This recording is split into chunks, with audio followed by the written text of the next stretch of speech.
नमस्कार दोस्तों, मैं नवनीत कुमार आपको स्टडी फॉर यूट्यूब चैनल में स्वागत करता हूं। और आज का जो टॉपिक है बात करने का, वो टॉपिक है लोकतंत्र यानी डेमोक्रेसी। ठीक है, क्लास 9th के चैप्टर में फर्स्ट चैप्टर जो है पॉलिटी का, वो क्या है? डेमोक्रेसी है, लोकतंत्र है। आज उसी के बारे में हम लोग चर्चा करने के लिए उपस्थित हुए हैं। तो देखिए, डेमोक्रेसी स्टार्टिंग में लोगों को लोग बिखरे बिखरे रहते थे। धीरे धीरे लोग सामूहिक होना स्टार्ट हुए, लोगों ग्राम बनते गया, धीरे धीरे उसे बढ़ते गया और बहुत सारे लोगों का एक समूह हो गया। जैसे ही लोगों का समूह हुआ तो उस पर उसको रेगुलेट करने के लिए, उस पर शासन करने के लिए कोई ना कोई शासन पद्धति की आवश्यकता तो जरूर पड़ेगी। तो ढेर सारे शासन पद्धतियाँ हुई। स्टार्टिंग में मोनार्की की व्यवस्था थी, सारे राजा महाराजाएं होती थी, वो शासन वही करते थे। जब वो उनकी मृत्यु होती थी तो उनका जो है उत्तराधिकारी उनका प्रायः बेटा हुआ करता था। तो इस तरीके से मोनार्की सिस्टम में राजा के बाद राजा, राजा के बाद उसका बेटा, फिर उसका बेटा, इस तरीके योग्यता और जनता, योग्यता और एलिजिबिलिटी, ठीक है, और पब्लिक, दोनों को इग्नोर किया गया इस व्यवस्था में। इस व्यवस्था में यानी राजतंत्र में जो राजा का बेटा उत्तराधिकारी वही होता था, उसका बेटा, इसमें योग्यता का कोई हाथ नहीं था। उसका बेटा योग्य हो या ना हो, लेकिन राजा शासन वही करेगा, उसी के अनुसार ही चलेगा। ठीक है, और उसके शासन करने में पब्लिक की कोई हाथ नहीं था। उसको चुनने में, जो उसके ऊपर शासन कौन करेगा, उसमें पब्लिक का कोई हाथ नहीं था। वो तो जन्म से पैदाइशी होता था। जिसकी तकदीर अच्छी हो गई वो राजा महाराजा बन सकता है, उसके घर में पैदा हो सकता है। ठीक है, तो मोनार्की हुई। और आजकल के आधुनिक समय में या पहले के आज से 200-250 साल पहले तक में ये व्यवस्था प्रायः सारी जगह थी। ये व्यवस्था राजतंत्र मोनार्की प्रायः सारे 200-250 साल पहले से ढेर सारी शासन पद्धति आनी शुरू हो गई। ठीक है, वो व्यवस्था क्या थी, शासन पद्धति की क्या क्या थी, वो हम देखते हैं। पहले क्या थी? मोनार्की, राजतंत्र। ठीक है, इसमें क्या होता था? इसमें राजा का बेटा राजा होता था। और अभी भी देखिए, अगर आप सऊदी अरबिया में जाइएगा, सऊदी अरबिया में ये व्यवस्था अभी भी है। ठीक है, इसके बाद आता है क्या? डिक्टेटरशिप। ठीक है, डिक्टेटरशिप, तानाशाही व्यवस्था। इस व्यवस्था में क्या होता है, जो एक दो व्यक्ति या ढेर सारा कुछ व्यक्तियों के समूह जो होते हैं, वो शासन पे कब्जा कर लेते हैं और शासन को अपने हिसाब से मनमानी तरीके से चलाते हैं, बिना रूल रेगुलेशन के। ठीक है, शासन करने के लिए ना तो संसद होती है, ना संविधान होती है, ना पार्लियामेंट, कुछ भी नहीं होती है। शासन सत्ता का संपूर्ण केंद्र बिंदु उस व्यक्ति के हाथ में ही निहित होती है। तो इसी को तानाशाही बोलते हैं। उसको जनता चुन के नहीं भेजी है, या फिर चुन के भेजती भी है तो संविधान के अनुसार से जनता के प्रति उत्तरदायी होके वो शासन नहीं करती है। तो ऐसी व्यवस्था को बोलते हैं डिक्टेटरशिप। जैसे आप लोगों ने नाम तो सुना होगा, हिटलर जर्मनी का था,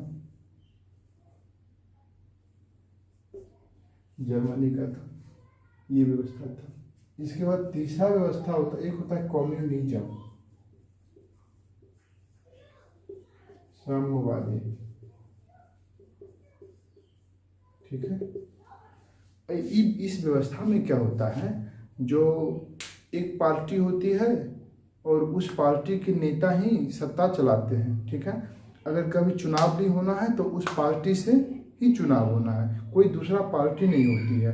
न तो मीडिया, न अखबार सरकार के आलोचना करने के लिए स्वतंत्र होती है। ठीक है, न जनता किसी सरकारी कार्यक्रम का विरोध कर सकती है। यानी कुल मिला के पार्टियां इसमें व्यवस्था, बहुदलीय व्यवस्था जो होती है वो इस व्यवस्था में नहीं है, इस शासन पद्धति में नहीं है। एक पार्टी होती है और उसी के नेता जो है शासन चलाते हैं। अगर चुनाव होना भी है तो उस पार्टी के अंदर ही चुनाव होना है। तो ये व्यवस्था चलती है कम्युनिज्म व्यवस्था में। जैसे अभी है ना चाइना,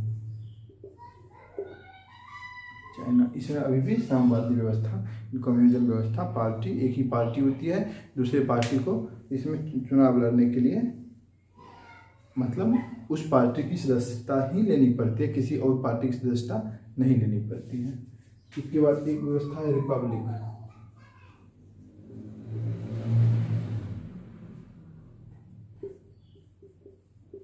गणतंत्र। और दूसरा है डेमोक्रेसी। दोनों समझिए, दोनों आसपास की चीजें हैं, ठीक है। दोनों आसपास की चीजें, देखिए क्या होता है। जैसे देखिए एक कई मान लीजिए एक कंट्री है, इसमें ढेर सारे मान लीजिए ढेर सारे लोग हैं, ठीक है। तो इसमें दो तरीके के मतलब पद्धतियां होती है। एक क्या होता है, राष्ट्र का प्रमुख कोई और होता है, ठीक है, और शासन का प्रमुख कोई और होता है, ठीक है। तो ऐसा व्यवस्था जिसमें राष्ट्र का प्रमुख ही शासन चलाता है, राष्ट्र प्रमुख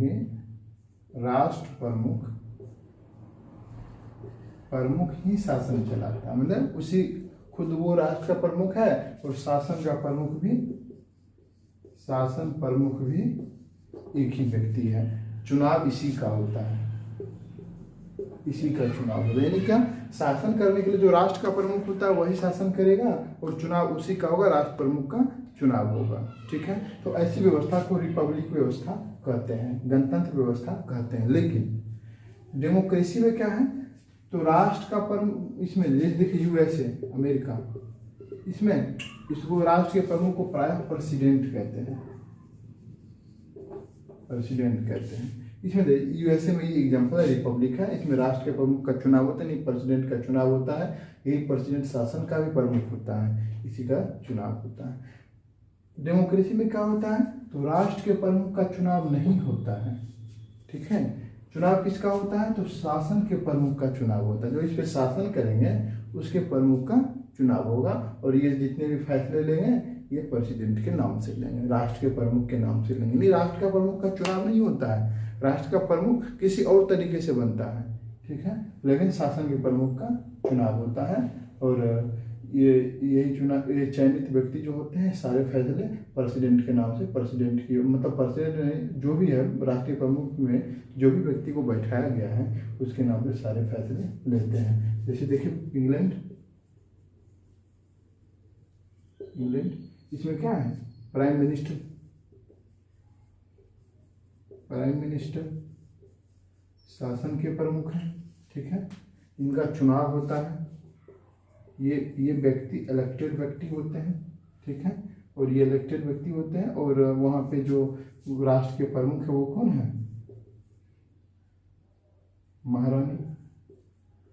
जैसे आप नाम सुने होंगे एलिजाबेथ कुंदन, ये महारानी राष्ट्र के प्रमुख के नाम से आती है। और ये वंशानुगत व्यवस्था है, महारानी के बाद महारानी उसी वंश का व्यक्ति उसी वंश के महारानी बनेगी, ठीक है। इसमें क्या है, इसका चुनाव नहीं हो रहा है, चुनाव किसका हो रहा है, प्राइम मिनिस्टर का, यानी शासन के प्रमुख का, राष्ट्र के प्रमुख का चुनाव नहीं हो रहा है। तो ऐसी व्यवस्था को डेमोक्रेसी कहते हैं, ठीक है। अब आते हैं एक व्यवस्था है जो इस दोनों का मिला जुला रूप है, यानी रिपब्लिक का और डेमोक्रेसी दोनों का मिला जुला रूप है, जिसको क्या बोलते हैं,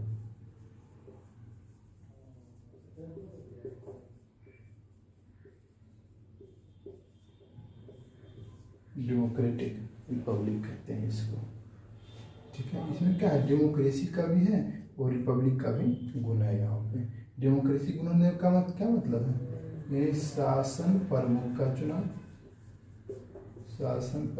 चुनाव, ठीक है। और रिपब्लिक का मतलब क्या, राष्ट्र प्रमुख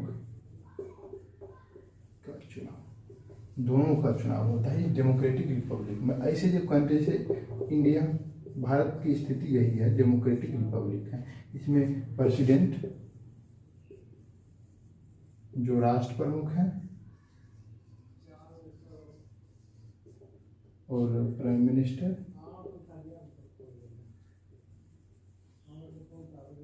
जो शासन प्रमुख है। ठीक है, तो दोनों का इलेक्शन होता है, दोनों का इलेक्शन, प्रेसिडेंट का भी हमारे देश में इलेक्शन होता है और प्राइम मिनिस्टर का भी इलेक्शन होता है। लेकिन दोनों को इलेक्शन, दोनों का जो इलेक्शन का प्रोसेस है वो दोनों का अलग अलग है। ठीक है, एक प्रत्यक्ष जनता के प्रत्यक्ष मतदान से बनता है और एक अप्रत्यक्ष से बनता है। ठीक है, ये व्यवस्था है।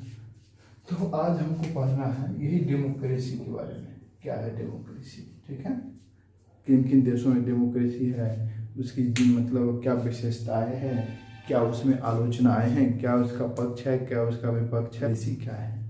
तो डेमोक्रेसी में हमने पहले ही बता दिया, जो शासन का प्रमुख होगा उसका चुनाव किया जाएगा, यानी जो रूलर्स होंगे उसका चुनाव किया जाएगा। कौन करेगा चुनाव?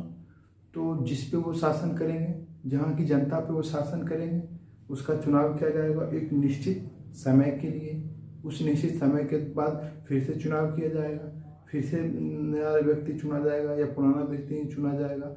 ये डेमोक्रेसी है। तो इसी के बारे में ये क्या है डेमोक्रेसी? एक फॉर्म ऑफ गवर्नमेंट है। डेमोक्रेसी का form of government in which rulers are elected by the people of that country, of that regions for a fixed time periods.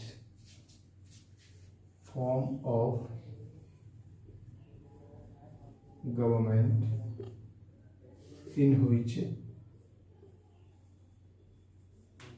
rulers are elected by the people of that region for fixed time period।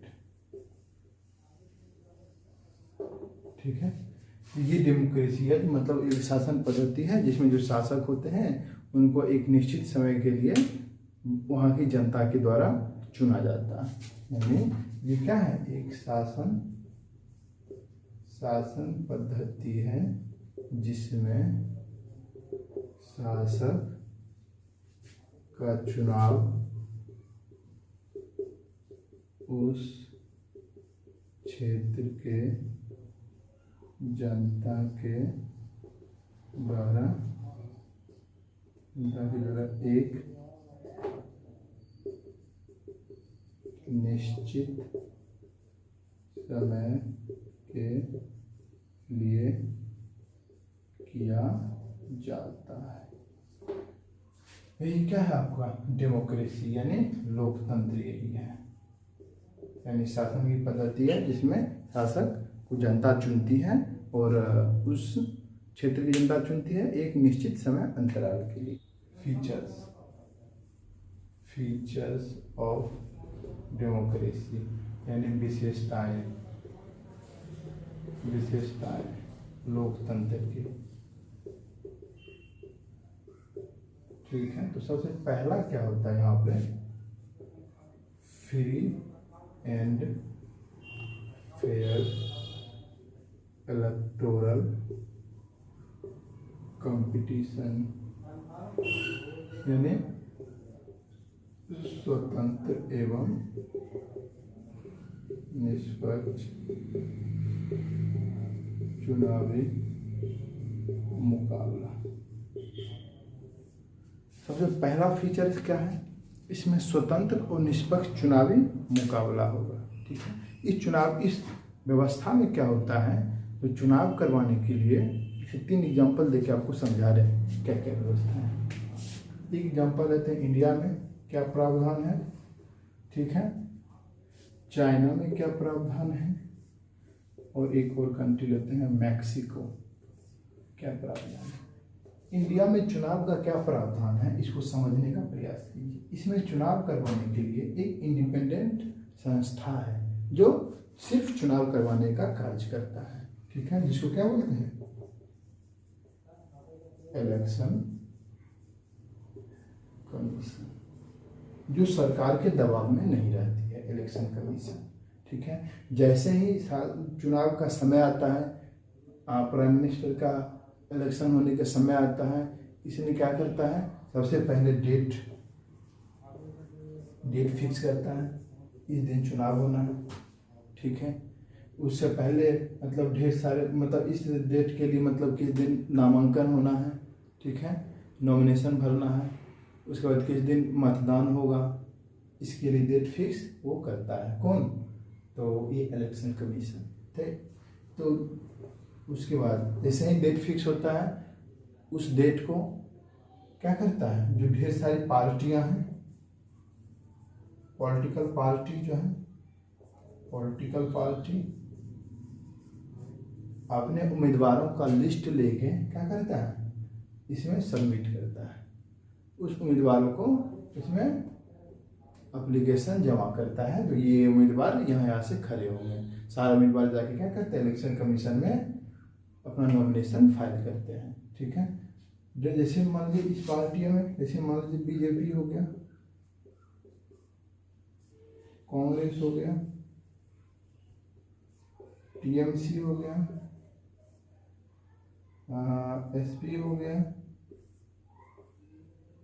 BSP और communist, CPI, communist party of India, इतना ही party रहते हैं, ढेर सारी पार्टियां, लेकिन इतना ही party रहते हैं। ये सारी पार्टियां के उम्मीदवार क्या करते हैं, जाके इलेक्शन कमीशन में अपना फाइल नॉमिनेशन फाइल करते हैं। ये हो गया। उसके बाद ये क्या करता है, मतदाता सूची यानी लिस्ट जारी करता है, जो कौन कौन व्यक्ति इस इलेक्शन में मतदान कर सकते हैं, अपने उम्मीदवार को चुन सकते हैं। मतदाता सूची जारी करता है, जो कौन कौन सा व्यक्ति इस चुनाव में अपना मतदान, अपना वोट डाल सकते हैं, मतदाता सूची जारी करता है। ठीक है, उसके बाद वो उस लिस्ट में जो व्यक्ति हैं, ठीक है, यानी कौन कौन से व्यक्ति हो सकते हैं इस लिस्ट में, तो इस लिस्ट में हो सकते हैं भारत के ऐसे नागरिक जिसकी उम्र 18 वर्ष से अधिक हो चुकी है। पहले ये 21 साल था न्यूनतम जो वोट डाल सकता है, लेकिन 1986-87 में इसकी उम्र सीमा जो है 18 साल कर दी गई, जिसकी उम्र 18 साल होगी वो व्यक्ति वोट डाल सकता है। तो प्रायः ऐसे व्यक्ति को जिसको किसी आरोप में वोट देने से वंचित नहीं किया गया है, तो ऐसे व्यक्ति क्या करते हैं, इस मतदाता सूची में उसका नाम होता है और भारत के नागरिक होते हैं, वो इस इलेक्शन में अपना वोट अपने उम्मीदवार को चुन सकते हैं। ठीक है, ये हो गया। उसके बाद क्या होता है, काउंटिंग। इसका भी डेट फिक्स होता है, किस दिन काउंटिंग होना है, गिनती होना वोट का, ये वोट डाले हैं, किसको कितना वोट मिला, कौन जीता कौन हारा, इस काउंटिंग का डेट होता है। इस दिन काउंटिंग होता है और इसी दिन पता चलता है तो कौन से उम्मीदवार जीते हैं, कौन से उम्मीदवार हारे हैं। ये प्रोसेस है इंडिया में चुनाव का। ठीक है, इसमें कोई भी पॉलिटिकल पार्टी शामिल हो सकते हैं, कोई भी व्यक्ति खड़ा हो सकता है, इंडिपेंडेंट, मान लीजिए यहाँ पे इंडिपेंडेंट जो किसी पार्टी से नहीं है, ऐसे व्यक्ति भी खड़ा हो सकते हैं। ठीक है, अपने क्षेत्र से, कोई क्षेत्र से। तो ये व्यवस्था इंडिया में होता है, कोई भी पार्टी खड़ा हो सकता है, कोई भी व्यक्ति खड़ा हो सकता है, कोई प्रतिबंध इसमें नहीं है। ठीक है, ये व्यवस्था मतलब यहाँ पे देख रहे हैं ना, फिर स्वतंत्र चुनाव हो रहा है और निष्पक्ष चुनाव हो रहा है, कोई गलत उसमें हथकंडा नहीं अपनाया जा रहा है, किसी एक उम्मीदवार के पक्ष में इलेक्शन कमीशन कोई भी काम नहीं करती है। तो यहाँ पे स्वतंत्र और निष्पक्ष चुनाव हो रहा है। इसमें देखिए चाइना में एक प्रेसिडेंट का चुनाव होता है। इस प्रेसिडेंट का चुनाव कौन करता है, संसद में 3000 व्यक्ति जो बैठते हैं, यही व्यक्ति वहाँ के प्रेसिडेंट का चुनाव करते हैं। ये 3000 व्यक्ति जो संसद में बैठते हैं, इसका भी चुनाव होता है। ठीक है, इसका चुनाव होता है, तो इसमें जो उम्मीदवार खड़े होते हैं तो वहाँ पे एक ही पार्टी है, CPI, communist party of India. तो जो भी उम्मीदवार खड़ा होगा इस पार्टी के अप्रूवल के बाद ही खड़ा होगा, यानी इसकी सदस्यता लेनी पड़ेगी। ठीक है, सीपीआई कम्युनिस्ट पार्टी की सदस्यता वहाँ पे लेनी पड़ेगी और उस व्यक्ति का चुनाव होगा। ठीक है, तो कहने का मतलब ये है क्या, जो इस सीट के लिए जो उम्मीदवार खड़े होंगे उसमें एक ही पार्टी है, और एक ही पार्टी है तो उसी पार्टी का अप्रूवल लेके इसमें खड़ा होगा व्यक्ति और वही प्रेसिडेंट को चुनेगा। लेकिन यहाँ पे क्या ढेर सारी पार्टियां, यहाँ पे लोगों के पास विकल्प नहीं है। क्या नहीं है?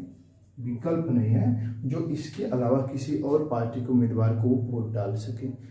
किसी अगर मान लीजिए इन्होंने कुछ गलती किया तो इसके उसके उम्मीदवार के विरोध में दूसरा उम्मीदवार को वो वोट डाल सके जनता। तो ऐसी व्यवस्था यहाँ पे है। तो यहाँ पे स्वतंत्र चुनाव हुआ क्या? स्वतंत्र चुनाव तो नहीं हुआ, कोई भी व्यक्ति यहाँ पे खड़ा नहीं हो रहा है।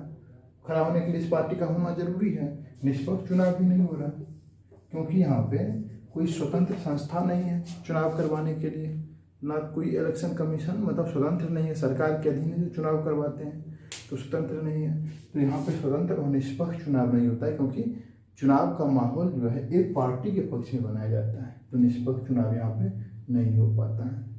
तो यही है यहाँ पे चाइना में। एक यहाँ पे देखिए मैक्सिको, ये 1930 में आज़ाद हुआ, ठीक है। और उस समय जो पार्टी थी ये PRI थी, यानी क्या? इंस्टीट्यूशनल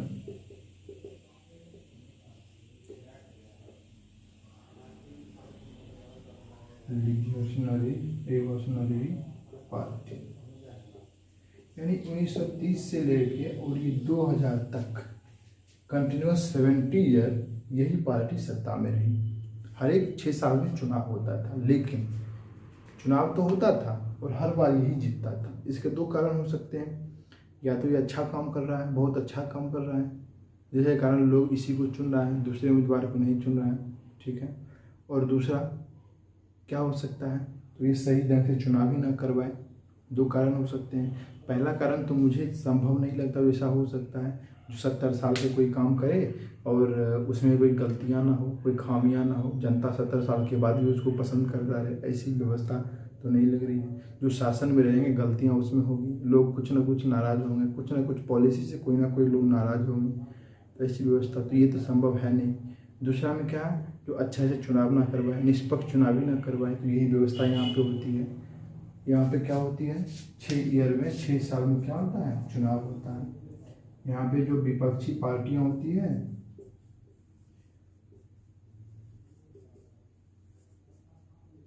अपोजिशन पार्टी, इसके उम्मीदवार को परेशान किया जाता है। यहाँ पे जो सरकारी कर्मचारी होती है,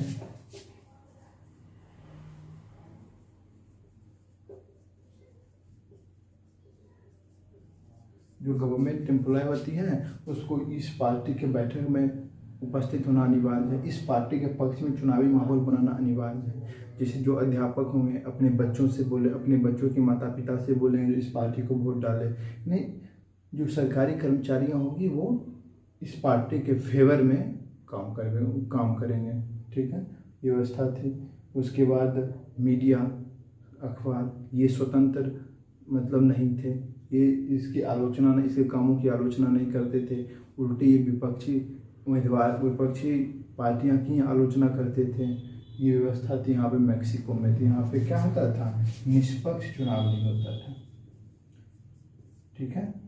और इसका मेन रीजन क्या हो सकता है, मेन रीजन ये है क्या, यहाँ पे चुनाव करवाने के लिए कोई स्वतंत्र संस्था नहीं थी। संस्था जो थी वो सरकार के अंदर वाले संस्था ही चुनाव वहाँ पे करवाते थे, जो ऑब्वियस है क्या होगा, सरकार के पक्ष में माहौल बनवाएंगे। तो ये व्यवस्था थी यहाँ पे, कहाँ पे, मैक्सिको में ऐसी व्यवस्था थी यहाँ पे।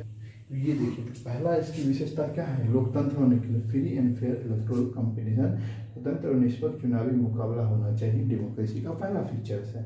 इसलिए हम कह सकते हैं जो इंडिया में डेमोक्रेसी है, यहाँ पे डेमोक्रेसी का ये प्रावधान नहीं मौजूद है।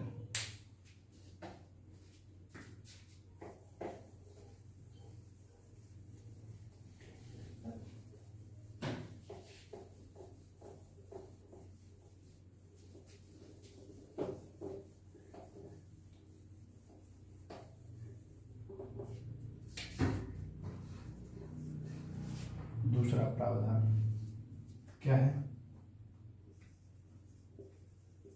1 वोट 1 पर्सन 1 वोट 1 वैल्यू। यानी एक व्यक्ति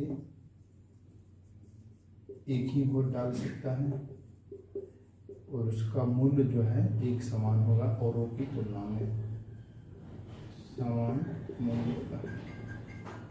ठीक है, यानी कहने का मतलब है क्या, जो इसका दूसरा फीचर्स क्या है, जो इस क्षेत्र मतलब इस देश में जितने भी लोग होंगे, चाहे वो अमीर हो गरीब हो, किसी भी जाति का हो, किसी भी धर्म का हो, किसी भी समुदाय का हो, वो जो वोट डालेंगे उसको एक ही वोट डालने का अधिकार होगा। और उसका जो ये वोट है वो किसी और व्यक्ति की तुलना में, चाहे वो किसी धर्म जाति समुदाय का हो, ठीक है, अमीर गरीब हो, फर्क नहीं पड़ता, उसकी तुलना में समान होगा।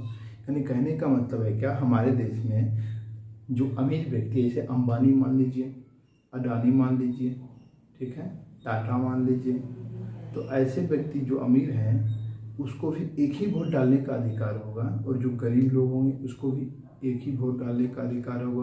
वो दोनों के वोट क्या होंगे, एक समान होंगे। जो ब्राह्मण जाति का होगा और जो नीचे जाति का SC ST होगा, ठीक है, उसको भी एक ही वोट डालने का अधिकार है। समझ आ रहा ना, जो हिंदू होगा, मुस्लिम होगा, एक ही वोट डालने का अधिकार है। और हर एक व्यक्ति का वोट क्या होना चाहिए, समान होना चाहिए। ये डेमोक्रेसी में आप देख सकते हैं, हमारे देश में ऐसी व्यवस्था है, एक ही वोट डाल सकता है कोई भी व्यक्ति और उसका वोट का वैल्यू एक समान होता है। ठीक है, लेकिन दो एग्जाम्पल देखिए, सऊदी अरबिया में यहाँ पे क्या था, 2015 तक औरत को, वुमेन को वोट डालने का राइट नहीं था। यहाँ पे सऊदी अरबिया में, फिजी में जो था, फिजी उस साउथ अमेरिका का एक देश है, दक्षिण अमेरिका का एक देश है फिजी। यहाँ पे क्या है, यहाँ पे जो भारतीय मूल के व्यक्ति हैं, यानी ऐसे व्यक्ति जो काम करने के लिए वहाँ पे गए थे या ले जाए गए थे, वो वहाँ से भारत वापस नहीं आए, वहीं पे रह गए। तो जो भारतीय मूल के व्यक्ति हैं और जो वहाँ के स्थानीय मूल के व्यक्ति हैं, तो इसका वोट का वैल्यू इसकी तुलना में ज़्यादा होता है। समझ आ रहा है ना, यानी दोनों के वोट का value, one vote one value नहीं हो रहा है। ठीक है ना, इसका वोट का वैल्यू कम है, इसके वोट का वैल्यू ज़्यादा है। ऐसी व्यवस्था है। एक और देश ले लीजिए, एस्टोनिया। यहाँ पे जो रूसी अल्पसंख्यक हैं, रूसी अल्पसंख्यक जिसकी संख्या उस देश में जिस व्यक्ति की संख्या कम है, वैसे वर्ग वाले व्यक्ति को वोट डालने के लिए मुश्किल से उसका अधिकार मिल पाता है। यानी कहने का मतलब 1 पर्सन 1 वोट और 1 वैल्यू नहीं हो पा रहा है। तो दूसरी विशेषता और इंडिया में हो रहा है। तो ये सारे देश में हम कह सकते हैं जो लोकतंत्र नहीं है। तीसरा, rules of law and respects for right, यानी कानून का राज एवं अधिकार का सम्मान। ऐसी व्यवस्था कहाँ पे है, यानी लोकतंत्र का तीसरा प्रावधान है कि यहाँ कानून के अनुसार से शासन चलाया जाएगा। ऐसा नहीं कि जिसको जो मनाया वो कर दिया। समझ आ रहा है ना, डेमोक्रेसी में है तो एक व्यवस्था होगी जिसके तहत कानून बनाया जाएगा, उस कानून के अनुसार से शासन किया जाएगा। आप उदाहरण देखिए, सबसे अच्छा उदाहरण आप इंडिया देखिए, और दूसरा एक और उदाहरण देख ले, जिम्बाब्वे। इंडिया में क्या है, एक लेजिस्लेचर है, एक एग्जीक्यूटिव है और एक जुडिशरी है। ठीक है, 3 अंग हैं। यानी एक विधायिका इसको बोलते हैं हिंदी में, इसको बोलते हैं कार्यपालिका, इसको बोलते हैं न्यायपालिका। अब देखिए क्या है, इसका काम क्या है, कानून को बनाना। इसका काम क्या है, making of law, making of law. ठीक है, इसका काम क्या है? ये जो लॉ बनाया है, ये जो कानून बनाया है, इसके अनुसार से ये काम करे। समझ में आ रहा है ना? इसका क्या काम है? इस लॉ के अनुसार से शासन करे। ठीक है, शासन करे। इसलिए इसका काम क्या है? कानून बनाना। इसका काम क्या है?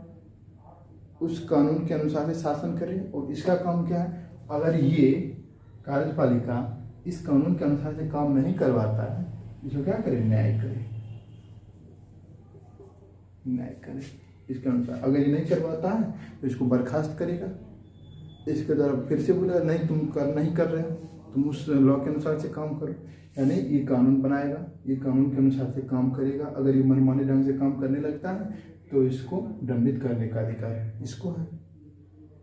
समझ में आ रहा है ना? ये व्यवस्था है, कानून का राज है। कानून के अनुसार से हुआ ये नहीं जो, और ये भी कानून बनाएगा तो कानून के अनुसार से ही कानून बनाएगा। ठीक है ना? कानून के अनुसार से ही कानून बनाएगा। ऐसा नहीं जो कोई भी कानून बना दे मन मर्जी से। एक कॉन्स्टिट्यूशन है, इसके अनुसार से ही कोई भी कानून बनाएगा। ठीक है, ये व्यवस्था है। और ये जो कानून बनाएगा इसके अनुसार से कार्य करे, अगर नहीं करे तो ये इसको दंडित करे। तो लॉज, रूल्स ऑफ लॉ है, शासन के अनुसार से काम हो रहा है। लेकिन आप यहाँ पे देखिए, जिम्बाब्वे 1980 में ये क्या हुआ? स्वतंत्र हुआ। 1980 में ये स्वतंत्र हुआ। और उस स्वतंत्रता के समय जो पार्टियां थी, बहुत ही लोकप्रिय पार्टी थी, जानो पीएफ एक पार्टी थी। इसी का ये 1970 में 1980 में जो स्वतंत्र हुआ था, उस समय ये पार्टियां बहुत ही लोकप्रिय थी। और इसके नेता थे रॉबर्ट मुगाबे, बहुत ही लोकप्रिय नेता थे। ये देश आज़ाद हुआ, ये वहाँ का राष्ट्रपति बन बैठे।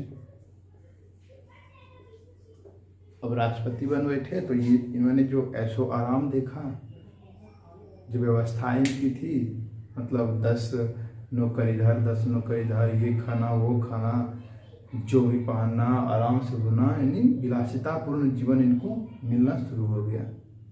अब ऐसे जीवन को कौन छोड़ना चाहेगा? तो इन्होंने क्या करना शुरू कर दिया? काम कुछ नहीं, अपनी जो काम थे वो कम करना शुरू कर दिया। इन्होंने ढेर सारी बार संविधान संशोधन किया, और संशोधन करके अपने काम को, यानी उत्तरदायी को कम कर दिया। यानी अपने संविधान में अपने कामों को कम कर दिया और अधिकार को ज़्यादा कर लिया। अपने अधिकार को, यानी राष्ट्रपति के अधिकार को ज़्यादा कर लिया और काम कम कर दिया। ठीक है, चुनाव में जो विपक्षी पार्टियां होती थी उसके उम्मीदवार को परेशान करता था। मीडिया स्वतंत्र नहीं थी, अखबार वाले स्वतंत्र थे, लेकिन जैसे ही इसकी आलोचना करना शुरू करते थे उस अखबार वाले को परेशान करना शुरू कर दिया जाता था। जज जो निर्णय देता था तो उस निर्णय को नहीं मानते थे, जजों को ही धमकाना शुरू कर देते थे। ये व्यक्ति जानो, ये रॉबर्ट मुगाबे, तो ऐसी व्यवस्था थी वहाँ पे। जो मनमानी जो मनाया वो करना शुरू कर दिया। यानी एक सिस्टम वाइज लॉ जो था, उस लॉ के अनुसार से काम नहीं कर रहे थे। तो हम ये कह सकते हैं जो डेमोक्रेसी यहाँ पे डेवलप नहीं हो पाया। ठीक है ना? ये व्यवस्था अंत में 2016 या 17 में इसको गद्दी से हटा दिया जबरन। तो ये व्यवस्था थी जिम्बाब्वे में। अब देखिए इंडिया में क्या व्यवस्था थी? एक नियम के अनुसार से सारे प्रोसेस के अनुसार से सारी चीज़ें हो रही हैं। यहाँ पे वो चीज़ नहीं हो रही। डेमोक्रेसी और दूसरी व्यवस्था में अंतर आपको यहाँ पे समझ सकते हैं क्या व्यवस्थाएं थी।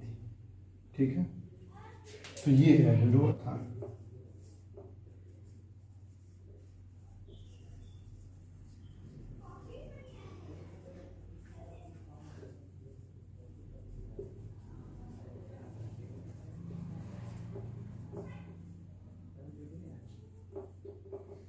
यानी क्या मेजर डिसीजन जो होगा, मेजर डिसीजन वो निर्वाचित व्यक्ति ही लेंगे। यानी मेजर डिसीजन यानी जो भी प्रमुख फैसले होंगे वो जनता के द्वारा जो चुनाव किए गए व्यक्ति हैं, जैसे प्रधानमंत्री, जैसे मुख्यमंत्री, ठीक है ना, ऐसे व्यक्ति क्या करेंगे, जो फैसले लेंगे वो ऐसे ही व्यक्ति लेंगे। ऐसा नहीं कि कोई व्यक्ति दूसरा कोई व्यक्ति चुनाव मतलब व्यवस्था ले ले, मतलब फैसला ले ले। तो ये व्यवस्था है यहाँ पे। देखिए जैसे देखिए इंडिया में, भारत में, या इस बार एग्जांपल लीजिए कहाँ का, इंग्लैंड का।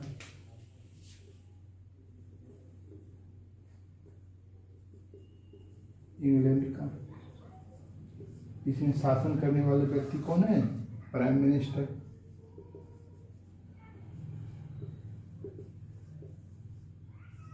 और राष्ट्र के प्रमुख कौन है, महारानी। ठीक है, ये निर्वाचित व्यक्ति हैं, निर्वाचित व्यक्ति हैं। तो उसमें जो भी जैसे एक फैसला था जो इंग्लैंड को यूरोपियन यूनियन से अलग होना चाहिए, अलग होना चाहिए, इंग्लैंड को यूरोपियन यूनियन से, ईयू से अलग होना चाहिए या नहीं।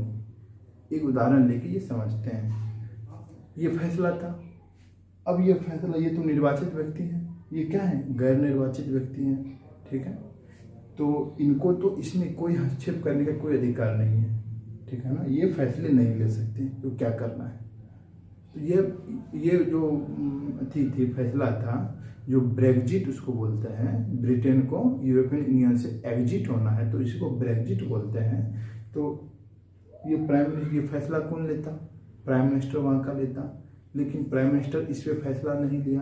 प्राइम मिनिस्टर क्या फैसला लिया, तो वहाँ पे जनमत संग्रह कराने का फैसला, प्लेबिसाइड कराने का फैसला लिया, यानी लोगों से पूछने का फैसला लिया। ये भी तो एक फैसला है। तो लोगों से पूछा जाए तो ब्रेग्जिट मतलब यूरोपियन यूनियन से इंग्लैंड को अलग होना चाहिए या नहीं, ये भी एक फैसला है। कौन लिया, प्राइम मिनिस्टर। वहाँ पर मतलब लोगों से पूछा गया, जनमत संग्रह कराया गया, जिसमें से आधे से ज़्यादा लोगों ने इंग्लैंड को यूरोपियन यूनियन से अलग होने के लिए अपना मत दिया। उसके पक्ष में लोग ज़्यादा आए। ठीक है ना, ये फैसला कौन लिया, प्लेबिसाइड करवाने का, प्राइम मिनिस्टर लिया, निर्वाचित व्यक्ति लिया। यहाँ पे गैर निर्वाचित व्यक्ति ये है, ये कोई फैसला नहीं ले सकता है। ये जो फैसले लेंगे बस इसका काम उस पर क्या है, मुहर लगाना, अपनी हामी भरना, अपनी सहमति भरना, सहमति देना। ठीक है ना, मतलब आज तक के इतिहास में एक बार भी इसके द्वारा जो प्रस्ताव भेजा गया है उस पर अपने मतलब फिर से उसको वापस, ऐसा नहीं हुआ है एक भी समय में जब वो अपना सहमति ना दिया हो। तो हमेशा इसके द्वारा जो प्रस्ताव रखा जाएगा उस पर अपनी सहमति देना इसको अनिवार्य है। ये निर्वाचित व्यक्ति हैं, सारे फैसले इसके द्वारा लिए जाएंगे। ठीक है, दूसरी जगह आप देखिए पाकिस्तान, एक एग्जाम्पल यहाँ से समझिए। ठीक है, इसमें क्या था, 1999 में वहाँ का जो प्राइम मिनिस्टर था कौन था, नवाज शरीफ। ठीक है, और सेना अध्यक्ष जो था, आर्मी चीफ कौन था, तो जनरल परवेज मुशर्रफ। थोड़ा स्पेलिंग देख लीजिए, मेरा स्पेलिंग ठीक नहीं है, देखिएगा। आर्मी चीफ, इन्होंने क्या कर दिया, ये तो प्राइम मिनिस्टर, ये तो लोकतंत्र के द्वारा ये चुनाव होके चयनित व्यक्ति, लोगों के द्वारा चुनाव हुआ व्यक्ति लोकतांत्रिक तरीके से। नवाज शरीफ थे, प्रधानमंत्री थे उस समय में। आर्मी चीफ गैर निर्वाचित व्यक्ति होते हैं, लोगों के द्वारा चुने नहीं जाते हैं। ये क्या कर, ये क्या कि 1999 में इसको गद्दी से हटा दिए, प्राइम मिनिस्टर के पद से हटा दिए और शासक खुद बन गए। क्या बन गए, ये जो सेना था तख्ता पलट कर दिया, वो बोलते हैं इसको, तख्ता पलट कर दिया। यानी कि प्राइम मिनिस्टर को उसके पोस्ट से हटा दिया, जो शासक था उसके पोस्ट से उस शासक को हटा दिया, उस व्यक्ति को हटा दिया और खुद शासक बन गया। तो ऐसी व्यवस्था थी मतलब यहाँ पे। तो क्या हुआ, तो इन्होंने 1999 में इस जनरल परवेज नवाज शरीफ को गद्दी से हटा के और खुद शासक बन गया। ठीक है, और खुद को राष्ट्रपति घोषित कर लिया, खुद को क्या कर लिया, राष्ट्रपति घोषित कर लिया 1999 में। ठीक है, और 2002 में एक प्लेबिसाइड करवाया, यानी जनमत संग्रह, यानी लोगों के द्वारा उसका जनमत पूछा, लोगों का मत पूछा तो क्या राय है, और एक जनमत संग्रह करवा के और अपना कार्यकाल 5 साल के लिए कर लिया। ठीक है, लेकिन ये जनमत संग्रह में निष्पक्ष ढंग से नहीं कराया गया, अपने अंदर के आदमियों के द्वारा, अपने अंदर के संगठन द्वारा करवाया गया। ठीक है, उसमें ढेर सारी धोखाधड़ियाँ हुई। ऐसा आरोप मैं नहीं लगा रहा हूँ, ऐसा आरोप कौन लगा रहा है? वहाँ की मीडिया, वहाँ के मानवाधिकार संगठन और अन्य संगठन, ऐसी वहाँ पे आरोप लगा रहा है। ठीक है, उसके बाद क्या किया, ये खुद को राष्ट्रपति बन लिया और 5 साल के लिए घोषित कर लिया। इसके बाद क्या किया, एक ऑर्डर पास किया, जिसको क्या बोलते हैं, लीगल फ्रेमवर्क ऑर्डर। एक ऑर्डर पास किया संविधान संशोधन के लिए, अमेंडमेंट ऑफ कॉन्स्टिट्यूशन के लिए उसने एक ऑर्डर पास किया। इसके 2 प्रावधान थे। पहला प्रावधान था क्या, जो राष्ट्रपति होगा वो नेशनल, राष्ट्रीय और प्रांतीय असेंबली को भंग कर सकता है। ठीक है, और उसका फिर से चुनाव कर सकता है। यानी राष्ट्रपति, पहला क्या था इस ऑर्डर में, पहला प्रावधान, राष्ट्रपति राष्ट्रीय और प्रांतीय असेंबली को भंग करके फिर से चुनाव करवा सकता है, ऐसी पहला था। दूसरा क्या था, जो मंत्री परिषद होगी, प्रधानमंत्री की अध्यक्षता वाली, वो मंत्री परिषद के कामकाज पर निगरानी रखने के लिए एक और परिषद होगी। क्या करेगी, एक परिषद होगी जो मंत्री परिषद के कामकाज पर निगरानी रखेगी। ठीक है, यानी एक मंत्री परिषद होगी जिसके कामकाज पर एक और परिषद निगरानी रखेगी। ठीक है, और इस परिषद के जो व्यक्ति थे ज़्यादातर क्या थे, सेना के अधिकारी थे। ठीक है, तो अब इसमें आप एक चीज़ कहिए, जो शासन जो चला रहा है वो तो इस ऑर्डर को पास हुआ, देखिए क्या हुआ, ये ऑर्डर पास हुआ और ये जैसे ही ऑर्डर पास हुआ तो राष्ट्रीय और प्रांतीय असेंबली को भंग कर दिया और फिर से चुनाव करवाए, मंत्री परिषद जीत गया। ठीक है, अब जो जीत गया वो काम करने के लिए उसके ऊपर एक परिषद और बैठा दिया गया, जो ये वो अपने स्वतंत्र तरीके से काम नहीं कर सकता है। एक परिषद होगी, वो इसी के अनुसार से काम होगा, और खुद राष्ट्रपति तो बना हुआ ही है। ठीक है, तो इसका मतलब क्या है, जो सारे अधिकार इसमें निहित थे, निर्वाचित व्यक्तियों में नहीं थे, इस राष्ट्रपति यानी मुशर्रफ के सारे अधिकार नहीं थे, इसके अनुसार से ही काम होता है, ऐसी व्यवस्था थी। ठीक है, तो हम कह सकते हैं जो मेजर डिसीजन जो है वो यहाँ पे चयनित व्यक्ति ने नहीं लिया, डेमोक्रेसी का ये प्रावधान यहाँ पे उल्लंघन हुआ। देखिए नेक्स्ट टॉपिक क्या है, आर्गुमेंट अगेंस्ट डेमोक्रेसी। ठीक है, जो मतलब लोकतंत्र के खिलाफ तर्क क्या है, क्या बुराइयां हैं लोकतंत्र में। पहला है क्या, ये अस्थिर सरकार देती है, सरकार स्थिर नहीं होती, मतलब एक निश्चित समय के बाद और या फिर बीच में भी मतलब सरकारें बदल सकती है, और जैसे ही सरकारें बदलेगी उसकी योजनाएं बदल जाएगी, क्योंकि नई सरकार आएगी, वो नई योजना लाएगी, वो अपने अनुसार से काम करेंगे, वो पुराने सरकार की योजनाओं पे काम नहीं करेंगे। तो ये अस्थिर सरकार होती है, जिसके कारण जो है दूरगामी योजना नहीं बन पाती है। जैसे देखिए एग्जाम्पल देखिए, हमारे देश में, भारत में 1989 में बीपी सिंह की सरकार थी, 1990 में ये बदल गए, कौन आ गए, चंद्रशेखर। 1991 में ये भी बदल गए। कौन आ गए? तो नरसिम्हा राव। 1996 में ये बदले वाजपेयी जी, अटल बिहारी वाजपेयी। 1996 में ही 13 दिन के लिए बने थे, मात्र 13 दिन का इनका सरकार था। 1996 में ही ये बदल के कौन आ गए? HD देवे गौड़ा।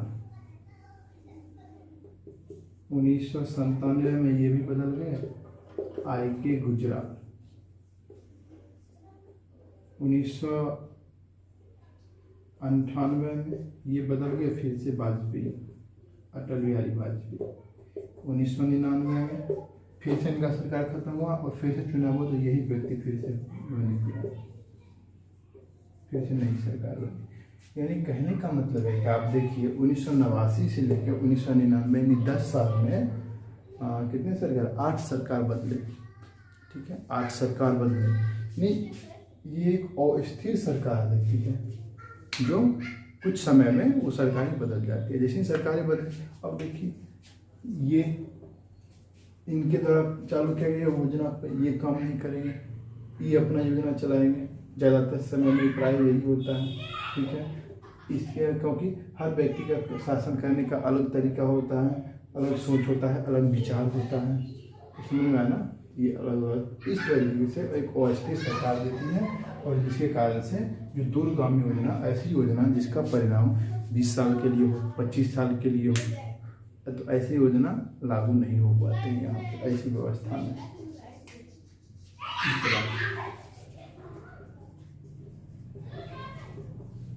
विचार विमर्श के कारण फैसले लेने में देरी होती है। विचार विमर्श के कारण फैसले लेने में देरी होती है, क्योंकि कोई भी जो नियम बनेंगे, कोई भी कानून बनेंगे या कोई फैसले लिए जाएंगे, जैसे मान लीजिए कोई कानून बन रहा है, उसको क्या होना पड़ेगा इंडिया में? जैसे कि लोकसभा से पास होना पड़ेगा, राज्यसभा से पास होना पड़ेगा।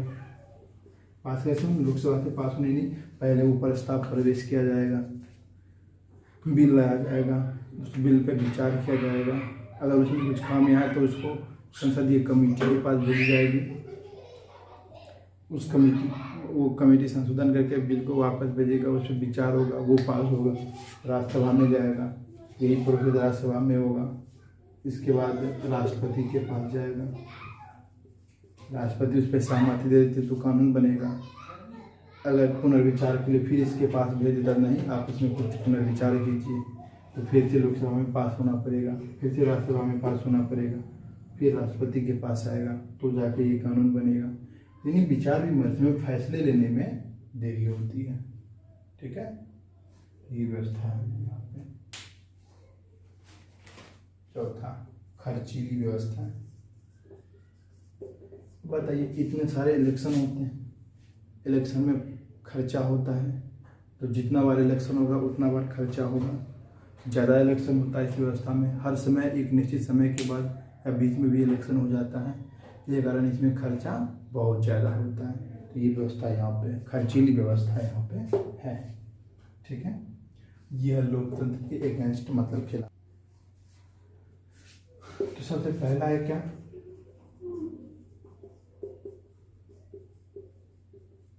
विचार विमर्श। विचार विमर्श में क्या होता है? किसी भी चीज में गलती का पता चलता है। यानी किसी भी फैसले में कुछ गलतियां हैं, तो जितना ज़्यादा विचार विमर्श होगा उतना ही ज़्यादा यहाँ पे गलती का पता चलेगा। कुछ खामी है तो उसको सुधार किया जाएगा। तो सबसे पहला प्रमुख विशेषता ये है। दूसरा, व्यक्ति स्वतंत्र होते हैं। व्यक्ति क्या होते हैं? स्वतंत्र होते हैं।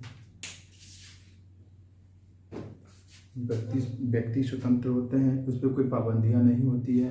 वो अपने अनुसार से निश्चित व्यवसाय कर सकते हैं, कहीं भी बच सकते हैं, अपने मान लीजिए अपने विचारधारा को लोगों को अभिव्यक्त कर सकते हैं। तो ये व्यवस्था मतलब व्यक्ति स्वतंत्र होते हैं। मीडिया स्वतंत्र होती है, जो सरकार की आलोचना भी कर सकती है,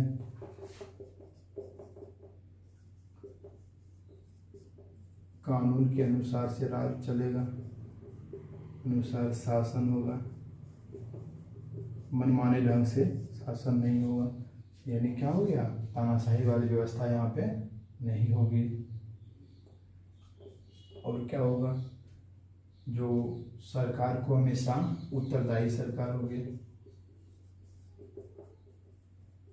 किसके प्रति उत्तरदायी होगी, तो जनता के प्रति उत्तरदायी होगी। किस तरीके से होगी, क्यों होगी, तो क्योंकि उसको एक निश्चित समय के बाद 5 साल हो, 4 साल हो, जो भी हो, अमेरिका में 4 साल होता है, हमारे यहाँ 5 साल होता है, तो एक निश्चित समय के बाद उसको क्या करना पड़ेगा, जनता के पास जाना पड़ेगा और उससे फिर से वोट मांगना पड़ेगा।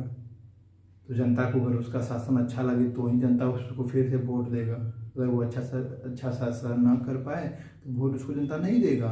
तो हमेशा शासक को डर लगा रहता है कि यार हमको अगली बार चुन के आना है, जिसके लिए हमको अभी अच्छा काम करना है, लोगों के पक्ष में काम करना है, जनता के पक्ष में काम करना है, ताकि जनता फिर से दोबारा हमको चुन के भेजे। तो यही कारण है। तो इसमें क्या है, सारे शासक जो होते हैं जनता के प्रति उत्तरदायी होते हैं, जनता के हित में काम करते हैं। ये व्यवस्था है लोकतंत्र के पक्ष में तर्क। ठीक है, एक चीज देखिए, लास्ट चीज देखिए, लोकतंत्र में क्या होता है, लोगों का तंत्र होता है। यानी फैसला कोई भी लिया जाएगा तो उसमें लोगों का हाथ होना चाहिए, उस क्षेत्र के लोगों का हाथ होना चाहिए फैसले लेने में। तो अगर मान लीजिए आप, जो भारत में 130 करोड़ लोग हैं, 130 करोड़ लोग हैं, तो कोई भी फैसला लेने के लिए हर व्यक्ति से पूछना असंभव है। इसलिए क्या होता है, एक ग्रुप ऑफ पीपल को एक प्रतिनिधि चुना जाता है और वो प्रतिनिधि अपने जो उसको चुन के भेजे हैं उस लोगों के मतलब उस लोगों के ओर से फैसला लेता है। जैसे मान लीजिए, जो अगर हम सांसद को यानी एमपी को या फिर विधायक को, एमएलए को चुन के भेजते हैं, तो क्या होता है, दोनों कुछ मतलब एक group of people, lakh, 2 lakh, 5 lakh, मान लीजिए 5 लाख, इसके 5 लाख, इसके क्षेत्र में 5 लाख लोग रहते हैं।